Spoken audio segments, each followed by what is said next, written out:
Монголын төр эрх зүй сэтгүүлийг бол анх 1995 оноос эхлэн улсын дээд шүүх болон шүүхийн ерөнхий зөвлөлийг хамтран эрхлэн гаргаж эхэлсэн. За анх энэ сэтгүүлийг эрхлэн гаргах зорилго нь бол мэдээж эрх зүйн онолыг Монгол улсад хөгжүүлэх. За мөн дээрээс нь Монголын эрдэмтэн судлаач нарын бичсэн эрдэм шинжилгээний бүтээлийг олон нийтэд түгээх гэсэн зорилготой байсан.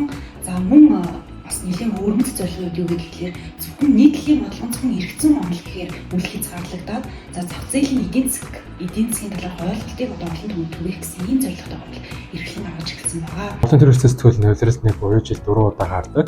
За тэгэхээр нэг удаагийн дугаарт дөрөж нэг 15-аас 20 нийтлэл ирдэг. Энэс бид энэ магадлалаа хийгээд нэг удаагийн дугаарт нэг дунджаар 7-8 бүтээл нийтлэгдэж байгаа. За манай Монголын төр эрх зүй сэтгүүлийн редакцийн зөвлөлийн хурал 2023 оны 9 сар зохион байгуулагдсан.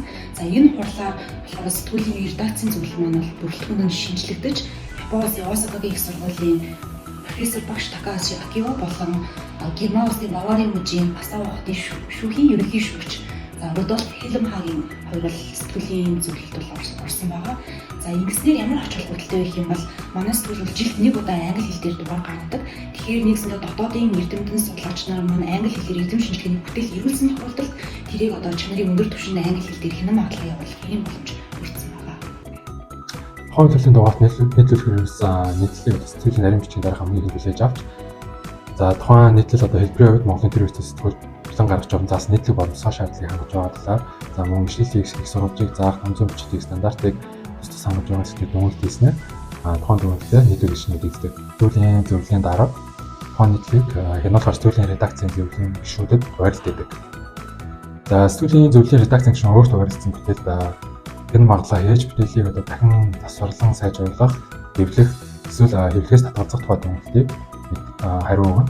2023 оны 1-р дугаар дээр бол Герман болон Сингапур улсын эрдэмтэн багш нар шүүгч нар бол улсын дээд шүүхэд ямар ч чухал гомдол гаргадгийг, за улсын дээд шүүхээс тухайн хяналтын гомдлыг хянан шийдвэрлэхдээ ямар ч журам процессыг ашиглаж хэрэглэх юм бэ гэдэг талаар бол тухайн улс улсын онцлог эрх зүйн зохицуулалтыг манай сэтгүүлд нийтлүүлсэн байгаа англи болон монгол хэл дээр.